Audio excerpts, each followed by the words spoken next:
जीवम दग्ध्वं जिणवरवसहेण जेणने तिष्ठं देविन्दविन्दवन्दं वन्दितं सर्वदा शिरसा वन्दितं सर्वदा शिरसा।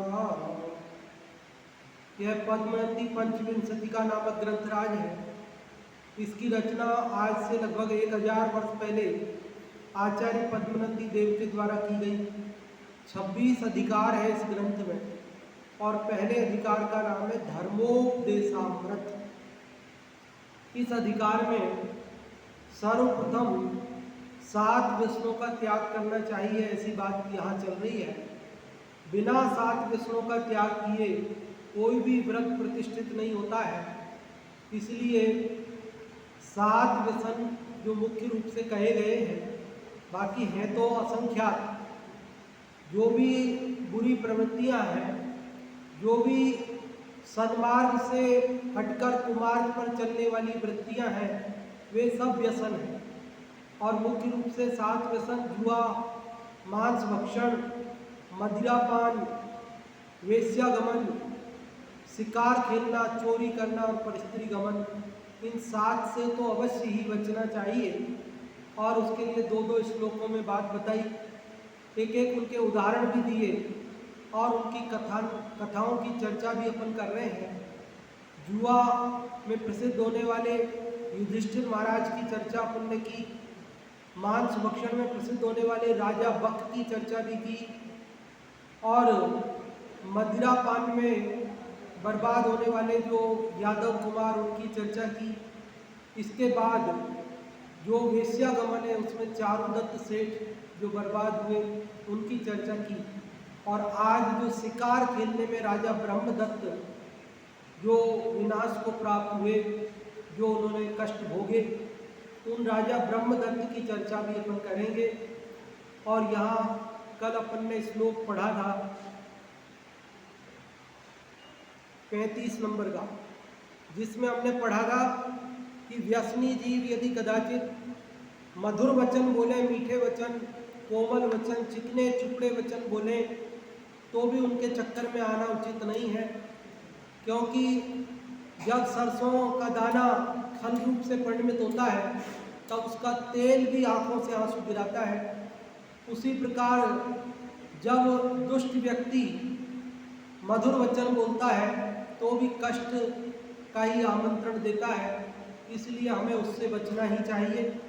अभी यहाँ कलिकाल में सज्जन लोग मुश्किल से ही कोई पैदा होते हैं, ज़्यादातर तो दुर्जन ही होते हैं। ये बात बता रहे हैं, देखो। कलावेकः साधु भवति कथमप्यत्र भुवने स चाघ्रातः क्षुद्रैः कथम करुणैर्जीवति चिरम् अतिग्रीष्मेषु स्यात् सरसि विचरच्चरच्चञ्चुचरताम् बकोटानामग्रे तरलशफरी गच्छति कियत्। क्या कह रहे हैं आचार्य पद्मनंदी देव कि कलावेकः साधु, कलौ एकः साधु, औ का आव आदेश हुआ, एचो वाय संधि हुई, अयादि संधि। कलौ एकः साधु भवति। कलौ मतलब कलिकाल में, कलियुग में। एक मतलब कोई एक, साधु मतलब सज्जन व्यक्ति, भवति मतलब होता है। कलियुग में दुर्जन ज्यादा होते हैं, सज्जन तो कोई एकाध होता है। इसलिए कहा, क्या कहा, कलौ एकः साधु भवति। क्या अर्थ हुआ? कलियुग में, कलिकाल में कोई एक साधु होता है, सज्जन होता है। साधु मतलब सज्जन व्यक्ति होता है। कथमपि अत्र भुवने, कथमपि मतलब कैसे तैसे होता है, वो बड़ी मुश्किल से कोई एक होता है। अत्र भुवने, इस लोक में। अत्र भुवने, इस लोक में, इस लोक में कलिकाल में कैसे तैसे एक साधु, एक सज्जन होता है। पहली लाइन समझ में आई? अत्र भुवने कलौ कथमपि एक साधु भवति। इस लोक में, कलयुग में, कथमपि मतलब कैसे तैसे, मुश्किल से कोई एक साधु, कोई एक सज्जन होता है। स च आघ्रातः, स मतलब वह, च मतलब और वह भी आघ्रातः क्षुद्रई कथम अकरुणई जीवति चिरम। तो उसके ऊपर भी जो क्षुद्र लोग हैं, जो दुष्ट लोग हैं, अकरुण, अकरुण मतलब निर्दयी, वे क्या करते हैं? आघात, उसके ऊपर आघात करते हैं, उसको परेशान करते हैं। क्या करते हैं? समझ में आ रही बात?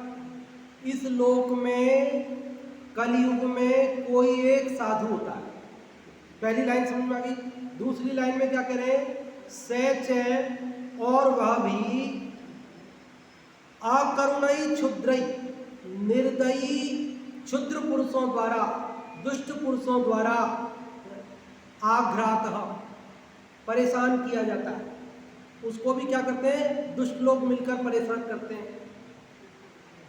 इसलिए कथम जीवति चिरम, कथम मतलब कैसे, चिरम मतलब चिरकाल तक, जीवती मतलब जीवे, वो सज्जन भी ज्यादा दिन नहीं जीता है।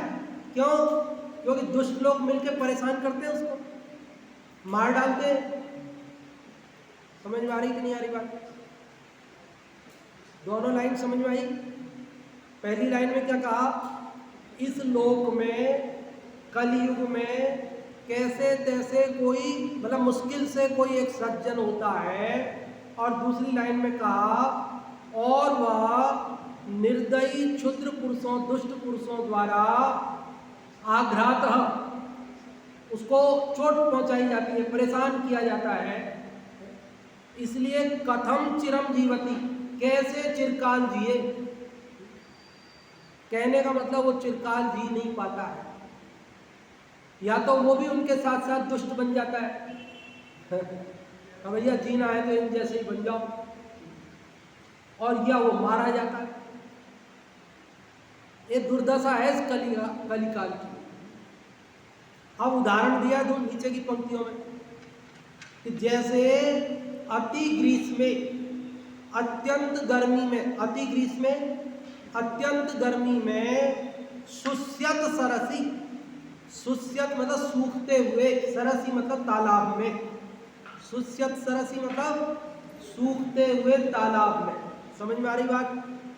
अत्यंत गर्मी में सूखते हुए तालाब में विचरत चंचु चरताम, और जिस तालाब में विचरत मतलब विचरण कर रहे हैं, कौन विचरण कर रहे हैं?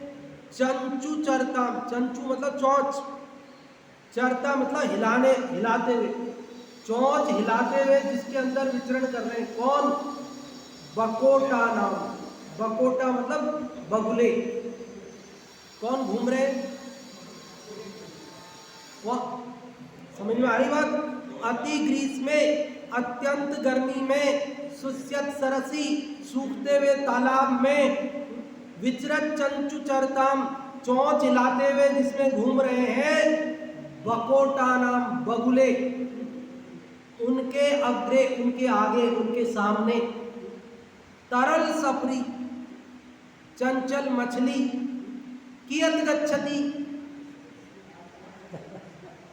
कियत मतलब कितना, गच्छति मतलब जाएगी, कितना जाएगी बेचारी। समझ में आई बात? उदाहरण समझ में आया? अरे जब बारिश में पूरा तालाब भरा हो तो पानी बहुत है, मछली नीचे चली जाए, इधर चली जाए, उधर चली जाए, पकड़ में नहीं आए। और बगुलों को भी नीचे पैर टिकाने के लिए जगह नहीं है, थोड़ी देर के लिए रहते हैं फिर भागते हैं। लेकिन जब गर्मी में पानी सूख कर जरा सा रह गया तो अब क्या है कि मछलियों को छुपने के लिए जगह नहीं बची और बगुलों को टांग टिकाने के लिए आराम से जगह बच गई। अब वो मछली बेचारी बच के जाए कहां? पहले तो पानी सूखा, उसमें बहुत सारी मछलियां पहले ही मर गई, थोड़ी बहुत बची,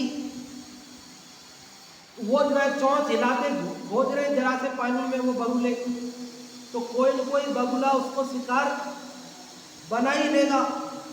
बस उसी प्रकार इस कली काल में, पंचम काल में सज्जन पुरुष पहली बात तो बचे ही नहीं, और कोई सज्जन पुरुष एकाध मुश्किल से पैदा होते हैं तो उनको दुर्जन लोग मिलकर परेशान करते हैं, जिसके कारण वे दीर्घजीवी नहीं होते, मरवा दिए जाते हैं। टोडरमल जी साहब का उदाहरण हमारे सामने है, जिन्होंने मोक्ष मार्ग प्रकाशक जैसा महान ग्रंथ रचना प्रारंभ ही किया था कि दुष्टों के द्वारा षड्यंत्र रचकर, झूठा आरोप लगाकर और उन्हें मरवा दिया गया। ये स्थितियां हैं इस कलयुग की। क्या कह रहे भैया, दुर्जन लोग बहुत हैं, सज्जन कोई मुश्किल ही मिलता है, इसलिए बच के रहो भैया, अकेले रहो, लेकिन कुसंगति मत करो। कोई कहे तो साहब ज्यादा दुर्जन है, फिर हमको किसी के साथ तो रहना ही पड़ेगा। भैया एकांत में रहो, कोई दिक्कत नहीं है। ऐसी कहावत है, गौशाला सूनी हो तो चलेगा, क्या गौशाला सूनी हो तो चलेगा, पर उसमें मरखनी गाय नहीं होना चाहिए। ऐसी कहावत है कि गौशाला में एक भी गाय नहीं हो तो कोई दिक्कत नहीं है, लेकिन सींग मारने वाली गाय को रख के क्या करें? गौशाला सूनी हो तो चलेगा, पर मरखनी गाय नहीं चाहिए। उसी प्रकार यदि हमको अकेले रहना पड़े तो चलेगा, पर दुर्जन लोगों की संगति नहीं चाहिए, दुष्ट मित्रों की संगति नहीं चाहिए, क्योंकि संगति का असर तो हमने देख लिया। पानी की एक बूंद का उदाहरण अपन ने परसों लिया, कल आप सबने बताया। एक पानी की बूंद जैसी संगति में जाती है वैसी ही उसकी दशा हो जाती है। समझ में आती है बात? इसलिए हमें क्या करना कि दुर्जनों की संगति में नहीं रहना। सज्जन थोड़े हैं तो थोड़े हैं, लेकिन हमें दुर्जनों की संगति में नहीं रहना, ये बात बता रहे हैं। देखो इस श्लोक का अर्थ एक बार फिर से मैं बताता हूं, फिर आप लोगों को पूछता हूं। अत्र भुवने, इस लोक में, कलौ, कलियुग में, कथमपि, कैसे तैसे, मुश्किल से, एका साधु भवति, एक सज्जन होता है। स अकरुणई क्षुद्रई आघ्राता, और वह जो निर्दयी दुष्ट लोग हैं उनके द्वारा आघात पहुंचाया जाता है, परेशान किया जाता है। इसलिए कथम चिरम जीवती, कैसे चिरकाल जिए। जिस प्रकार अति ग्रीष्म में, अत्यंत गर्मी में, शुष्यत सरसी, सूखते हुए तालाब में, चरताम चंचु विचरत चंचु चरताम, जिसमें चोंच हिलाते हुए बकोटा नाम बगुले घूम रहे हैं, उनके आगे तरल सफरी चंचल मछली बेचारी कियत गच्छति, कितनी जाएगी, कहाँ दौड़ के जाएगी, कहाँ उनसे बच के जाएगी, आखिरकार वे उसे शिकार बना ही लेते हैं। आप लोगों में से कोई इसका अर्थ बताना चाहते हो? हाँ जी सुरेश जी भाई साहब।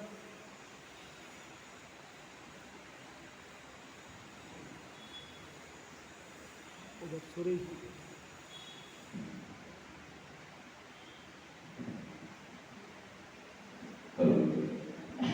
इस श्लोक में आचार्य देव देते हुए कहते हैं कि ग्रीष्म ऋतु में सूखे हुए तालाब में बगुले चोर घुमाते फिरते हैं, उससे जलचर मछली कैसे बच पाएगी। उसी प्रकार सज्जन पुरुष इस कलिकाल में उनका अभाव ही होता है, फिर एक दूसरे हो भी जाते हैं तो दुष्ट पुरुषों द्वारा वह सताए जाते, परेशान किए जाते हैं और वो उनकी चिरंजीवी जो आयु है उसका भी घात हो जाता है। बहुत अच्छा आपने बताया। अभी हिंदी वाले का पाठ करते हैं सभी लोग। कलिकाल में इस दुनिया में कहीं कोई साधु होता, वह भी दुष्टों के आघातों से चिरजीवी नहीं होता। ग्रीष्म ऋतु में सूखे सर में चोंच हिलाते बगुलों से, चंचल मछली कहाँ जाए वह कैसे बच सकती उनसे। समझ में आती है बात? हिंदी वाले का तो अर्थ बताने की जरूरत नहीं है ना। आप लोगों में से कोई बताएंगे हिंदी वाले का अर्थ? मैं नहीं बताता हूँ, आप ही लोगों में से कोई बताएंगे। हाँ जी, कौन बता रहे हैं? आप बता रहे हैं, माइक पहुंचा दीजिए। अमीशा,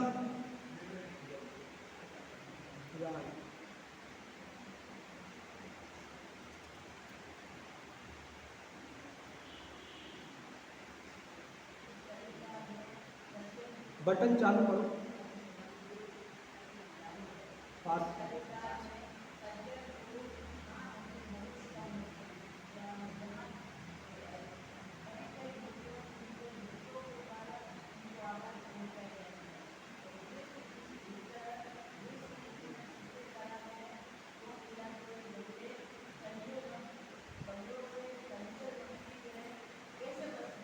हाँ, बहुत अच्छा। आवाज़ इसमें माइक चालू नहीं है शायद, माइक है, आवाज़ आ रही। एक बार हेलो बोल के देखो। हाँ हाँ, पूरा नहीं था, अभी बंद कर लीजिए एक बार। तो चलो आप में से पढ़े, कोई अर्थ पढ़े यहाँ से।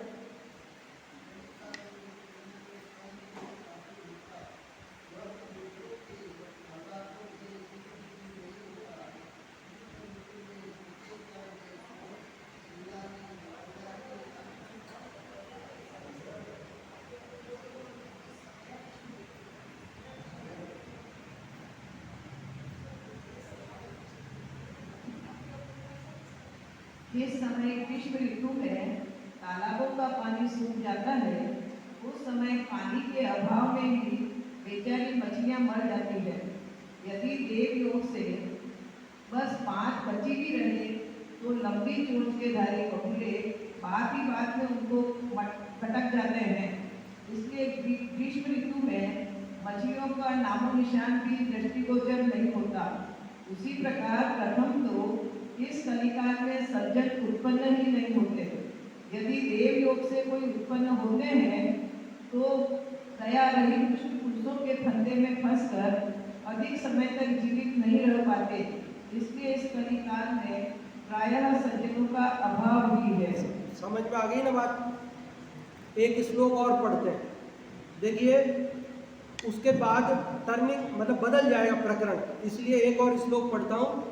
ये श्रावकों के बात चल रही है अभी, श्रावकों के लिए। फिर एक श्लोक के बाद पुनि धर्म की बात प्रारंभ हो जाएगी, इसलिए एक श्लोक और पढ़ रहे हैं अभी। देखिए, यवरमनुभूतम भूरि दारिद्र्य दुःखम वरमति विकराले कालवक्त्रे प्रवेश भवतु वर्मितोऽपि क्लेशजालं विशालं न च खलु जनयोगात् जीवितं वा धनं वा। बहुत सरल है ये भी।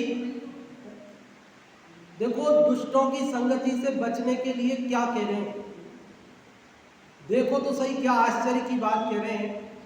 यह मतलब श्लोक में वरम, वरम मतलब श्रेष्ठ है, इस लोक में श्रेष्ठ है, अच्छा है। क्या है अच्छा? क्या अच्छा है? तो कह रहे अनुभूतम। अनुभूतम मतलब अनुभव करना। क्या अनुभव करना? यह आत्मा का अनुभव की बात नहीं है।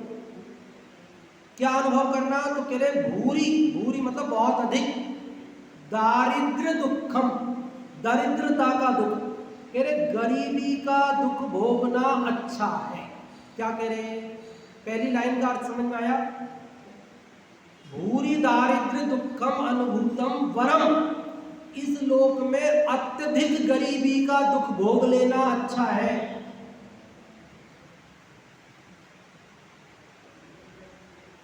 हम तो समझ रहे हैं कि दरिद्रता बहुत बड़ा दुख है। वो कह रहे दरिद्र रह जाना, गरीब रह जाना, गरीबी का दुख भोग लेना अच्छा है। और क्या कह रहे? वरम अच्छा है। क्या अच्छा है? अति विकराले, अति विकराले मतलब अत्यंत भयंकर, काल वक्त्रे प्रवेश, काल मतलब यमराज के वक्त्र मतलब मुख में प्रवेश करना अच्छा है। क्या कह रहे हैं? अरे समझ में आती है बात? पहली लाइन में क्या कहा? अत्यंत गरीबी का दुख भोग लेना अच्छा है। दूसरी लाइन में क्या कहा?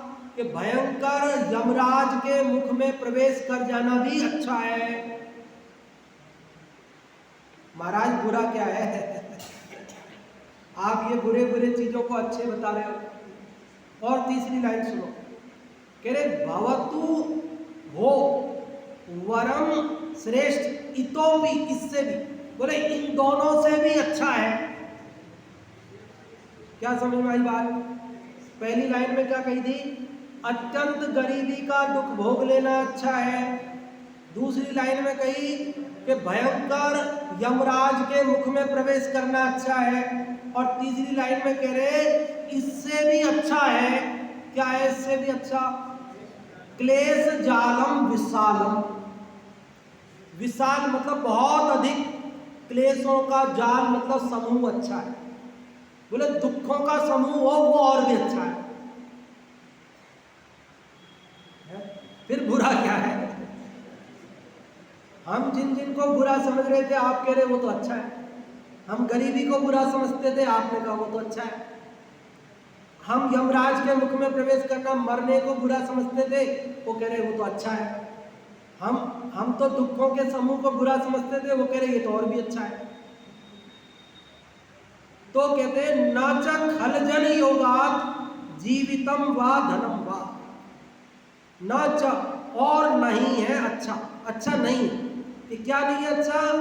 तो कहते हैं खल जन योगात, खल मतलब दुष्ट, जन मतलब लोग, उनके योग मतलब उनका संयोग, दुष्ट लोगों के संयोग से, दुष्ट लोगों की संगति से जीवितम जीना, व अथवा धनम अथवा धन प्राप्त करना, ये बुरा है। क्या बुरा है? फिर दुष्ट लोगों की संगति पूर्वक जीना पड़े, दुष्ट लोगों की संगति पूर्वक धन कमाना पड़े, ये बुरा है। बाबूजी पद्मनंदी देव 1000 साल पहले आप और हमको ये आर्ट ऑफ लिविंग, जीवन जीने की कला सिखा कर गए। देखो भैया, धन कमाने के लिए भी दुष्टों की संगति मत करना। कदा पैसा कमाने के लिए तो दुष्टों की संगति में जाना पड़ता है। कह रहे भैया दुष्टों की संगति में जाना अच्छा नहीं है, गरीब रह जाना अच्छा है? हाँ, पीड़ा सहन करना। बोले सारे कष्ट अच्छे हैं, बिना रोटी के, बिना कपड़े के, बिना मकान के रहना अच्छा है, पर दुष्ट लोगों की संगति करना अच्छा नहीं है। क्यों? क्यों ये सब अच्छे हैं? क्योंकि इनसे तो एक भाव बिगड़ता है। भाई पैसा नहीं होगा तो यही तो जन्म बिगड़ेगा।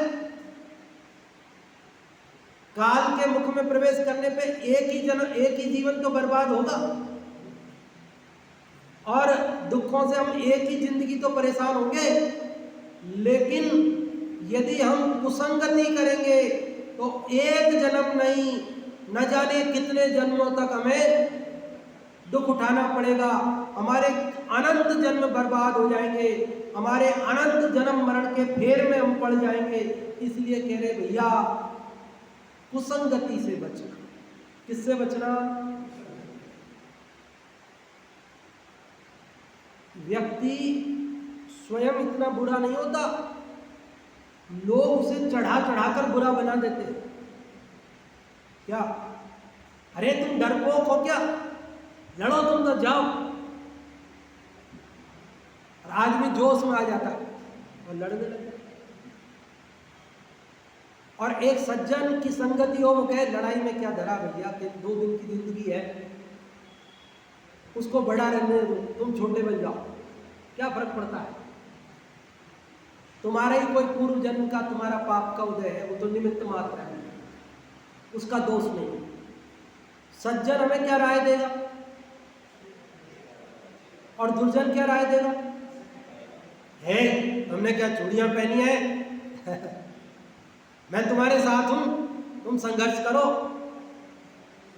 और संघर्ष ही संघर्ष में सारी जिंदगी बर्बाद।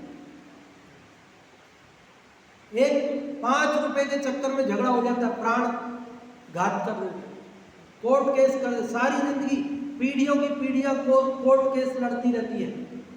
5 रुपए के चक्कर में 5 करोड़ रुपया कोर्टों में बर्बाद हो जाता है। समझ में आती है? तो भैया दुर्जनों की संगति में रहोगे तो वो तुम्हें ऐसी राय देंगे कि तुम फंसते जाओ, और सज्जनों की संगति में रहोगे तो तुम्हें ऐसी राय देंगे कि तुम उससे झंझटों से बच जाओ। वो कहानी तो आपने सुनी है ना, कई बार सुनाई है, कि वो एक गरीब ब्राह्मण था, उसने सोचा बच्चे भूखे मरते हैं, मेरे जीने से क्या फायदा, इससे बढ़िया तो मर जाना अच्छा है। और वो मरने के लिए जंगल में गया। सामने उसको एक शेर आता हुआ दिखाई दिया, तो उसने सोचा ये तो बढ़िया हुआ, मैं मरने आया, सामने शेर मिल गया, बढ़िया, ये तो शुभ मुहूर्त है।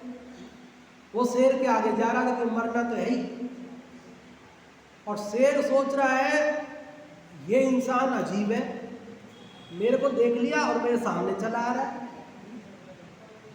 और कोई इंसान होता तो मेरे को देखते ही भाग जाता, ये मेरे सामने चला आ रहा है, क्या बात है। लेकिन आ रहा है तो आने दो, शिकार सामने चल के आ रहा है तो अपने क्या है। अब शेर भी खुश, और शेर उस पर हमला करने वाला ही था, इतने में पास में बैठे हुए पेड़ पर एक हंस पक्षी ने कहा, हे मृगराज, तुम ये क्या करने जा रहे हो, तुम इस ब्राह्मण को मारकर ब्रह्म हत्या का पाप करके नरक में जाओगे, पता है तुमको, तुम इसको मारो मत। तो क्या करूं? बोले इनका आशीर्वाद लो तो शायद तुम पशु योनि से तर जाओगे। भली होनार थी, समझ में आ गई, संक्षेप में ही सुना रहा हूं, कई लोगों ने तो सुनी होगी, पहले बताई है मैंने। तो वो उसने साष्टांग नमस्कार किया ब्राह्मण देवता को, और वहां पास में उसने एक गजमोती छिपा रखा था, पहले एक हाथी मारा था तो उसका गजमोती छिपा रखा था, वो निकाल के लाया, और जैसे चावल चढ़ाते हो आप, ऐसे ब्राह्मण के आगे वो मोती चढ़ा दिया, आप ले जाओ भेड़ के। ब्राह्मण ने सोचा कि ये तो बहुत महंगा है, गजमोती है, मैं तो मरने इसीलिए आया था कि बच्चे भूखे मरते हैं, अब गजमोती मिल गया तो मरने की क्या जरूरत है, इससे तो बहुत पैसे आएंगे, तो बच्चों का पालन पोषण आराम से हो जाएगा। वो गया, उस गजमोती को बेचकर बहुत सारे पैसे आ गए, आराम से उसका घर परिवार प्रसन्नता से रहने लगा। लेकिन जब तक नई कमाई नहीं हो तो पुरानी पूंजी कितनी भी हो, कितने दिन चलेगी बताओ। खर्चा तो रोज होता है, महंगाई बढ़ती जाती है, नई कमाई है नहीं, एक दिन आया कि वो भी खत्म हो गया। उसने सोचा फिर चलते हैं, अब की बार फिर गया,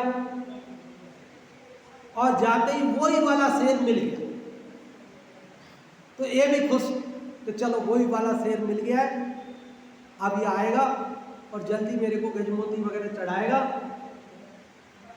और शेर भी खुश हो गया, वह मेरे ब्राह्मण देवता आ गए, बहुत दिनों बाद दर्शन दिए, आइए आइए पधारिए, अत्रो अत्रो तिष्ठो तिष्ठो।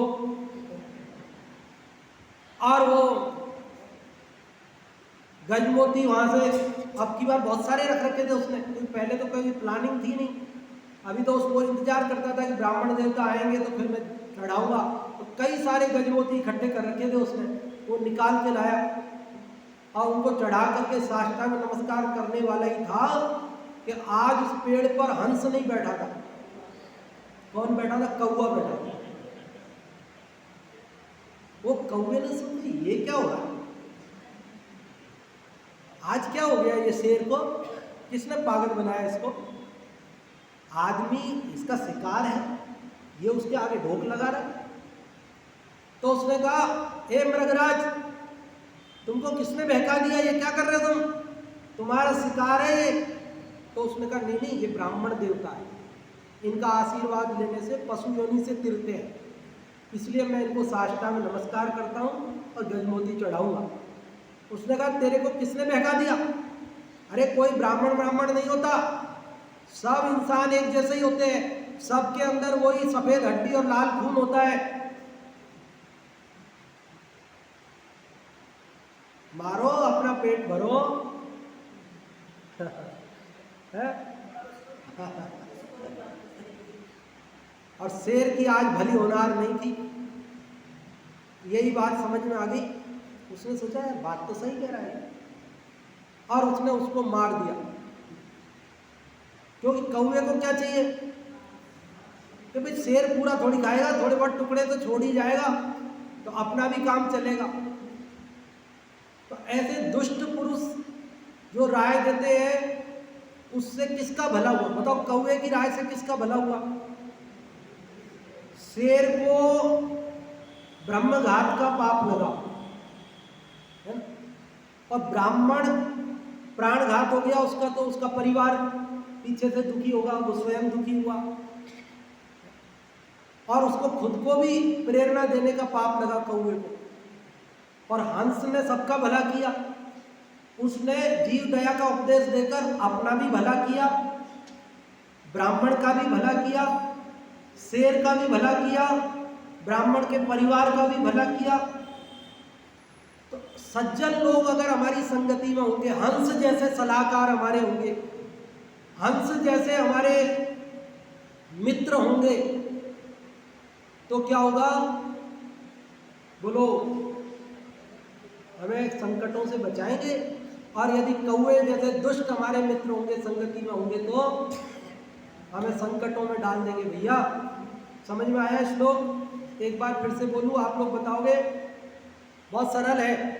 कह रहे कि दरिद्रता का दुख भोग, बहुत अधिक दरिद्रता का दुख भोगना अच्छा है, यमराज के मुख में प्रवेश करना अच्छा है, कष्टों के समूह को भोगना अच्छा है, लेकिन दुष्ट लोगों के साथ रहकर जीना और धन कमाना अच्छा नहीं।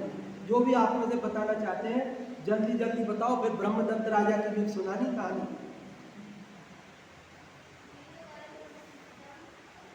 माइक ले लो, लिपिक माइक ला दो। अच्छा, मौसी जी बता रहे हैं? हाँ मौसी जी बताइए। आचार्य कहते हैं कि संसार में गरीबी का दुख भोगना अच्छा है, और यमराज के मुख में प्रवेश करना अच्छा है, परंतु और अनेक दुख भोगना अच्छा है, परंतु दुष्ट लोगों की संगति करना तथा उनके साथ धन कमाना अच्छा नहीं है। हाँ जी, बहुत अच्छा। अभी हिंदी वाले का पाठ करते हैं। निर्धनता या मर जाने का दुख भोगना श्रेष्ठ, अरे अन्य क्लेश भी उत्तम, पर नहीं दुष्ट संग धन या जीवन। निर्धनता, मर जाना, दुख भोगना, ये तीन चीजें श्रेष्ठ है। अन्य क्लेश भी भोग लो भले, लेकिन दुष्टों की संगति करना, दुष्टों की संगति पूर्वक धन कमाना या दुष्टों की संगति पूर्वक जीवन जीना, ये श्रेष्ठ नहीं। हिंदी अर्थ कौन पढ़ेंगे?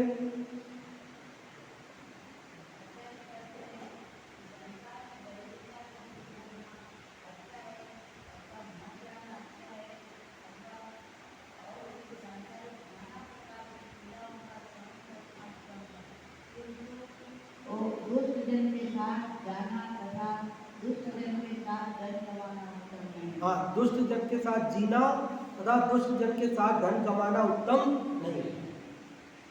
यहाँ तक श्रावकों के धर्म की चर्चा, श्रावकों के लिए उपदेश था। अब अगला जो 38वां श्लोक है, यहाँ से मुनि धर्म की चर्चा प्रारंभ होती है, लेकिन ये भी हम श्रावकों के लिए ही है, क्योंकि मुनि किसको बनना, हमको ही तो बनना है। जो मुनि बन गए वे तो इसका पालन कर ही रहे, लेकिन हम श्रावकों को मुनि बनने पर क्या पालन करना है, वो चर्चा भी यहाँ प्रारंभ होगी। अभी अपन ब्रह्मदत्त राजा की कहानी सुनते हैं, बहुत छोटी सी कहानी है, अभी हो जाएगी 2 मिनट। उज्जैनी नाम की नगरी थी। कौन सी? उज्जैनी नाम की नगरी थी, और वहाँ पर राजा ब्रह्मदत्त राज्य करते थे। वे शिकार खेलने के बहुत शौकीन थे।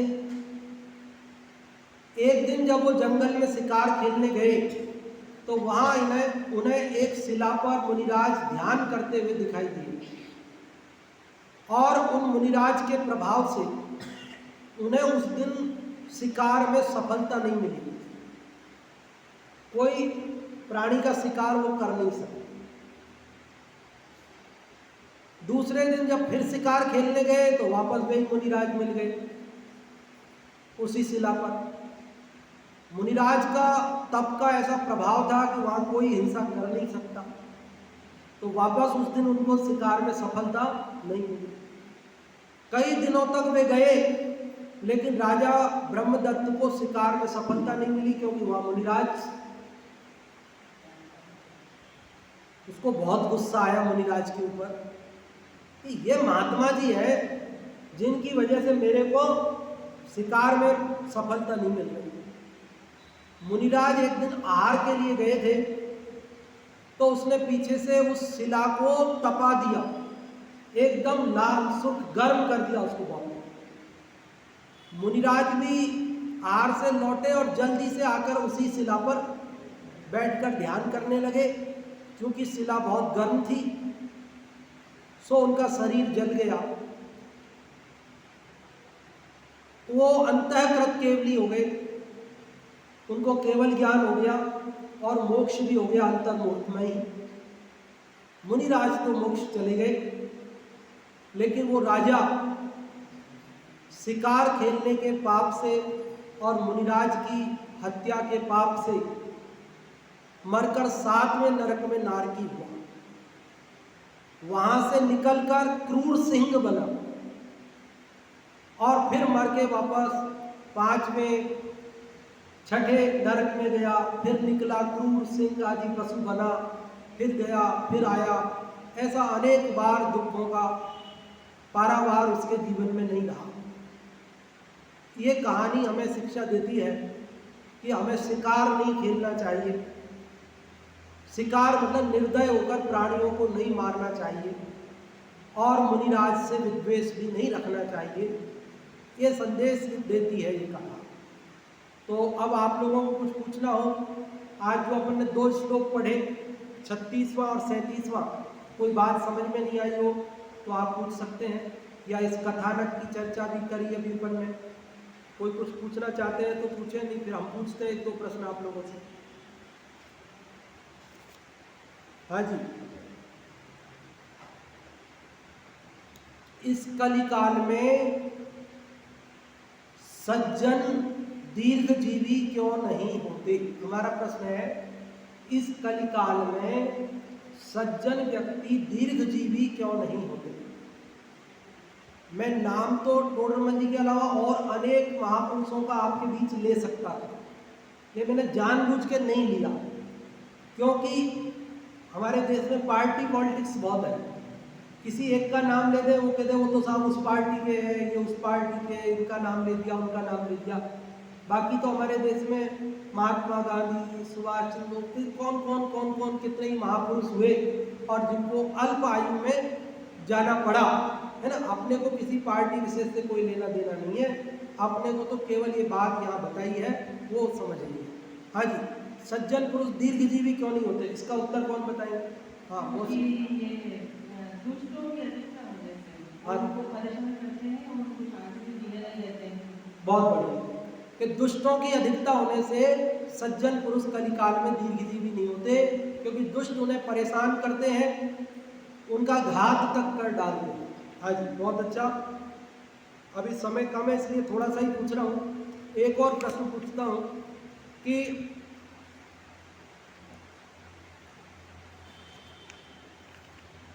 दुनिया में सारे दुख सहना अच्छा है, पर क्या अच्छा नहीं है? दुनिया में सब दुख सहना अच्छा है, पर क्या अच्छा नहीं? आपके बगल में दे दीजिए। हाँ।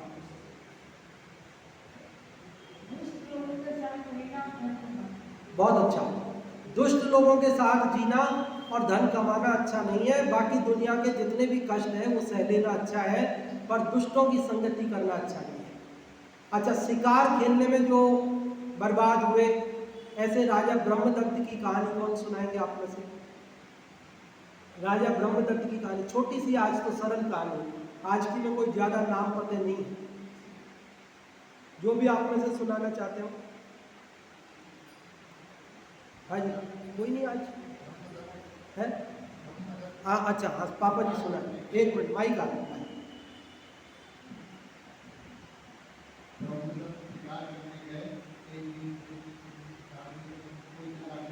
हाँ जी,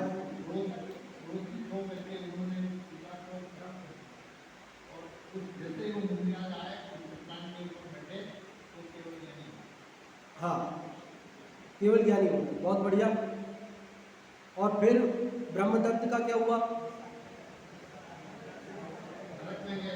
बहुत बढ़िया। तो इस प्रकार से ये राजा ब्रह्मदत्त की कहानी उज्जैनी से चालू होती है, और उज्जैनी के राजा होते हुए और साथ में नरक सिंह आदि पशु को योनियों में गए, उसका कारण शिकार खेलना था। शिकार खेलने से मतलब ऐसे ही नहीं समझना कि कोई जंगल में जाकर के कोई तीर चला के मारना। अपन निर्दय होकर मान लो घात करते हैं, चींटियों के ऊपर पैर रखते हैं, ये भी शिकार है। हम क्या करें? है तो हम क्या करें? अरे जितना अपने से यत्नाचार से जो बच सके वो तो बचाओ, जो मजबूरी में जो मरना होगी वो अलग बात है, लेकिन निर्दयता पूर्वक प्रवृत्ति करना, अयत्नाचार पूर्वक प्रवृत्ति करना, ये सब शिकार ही है। ठीक है। और यहाँ ये तो बात बहुत चली कि दुर्जनों की संगति नहीं करना, सज्जनों की करना, पर दुर्जन कौन और सज्जन कौन कैसे पहचान करोगे बताओ? कैसे पता पड़ेगा कौन सज्जन है कौन दुर्जन है?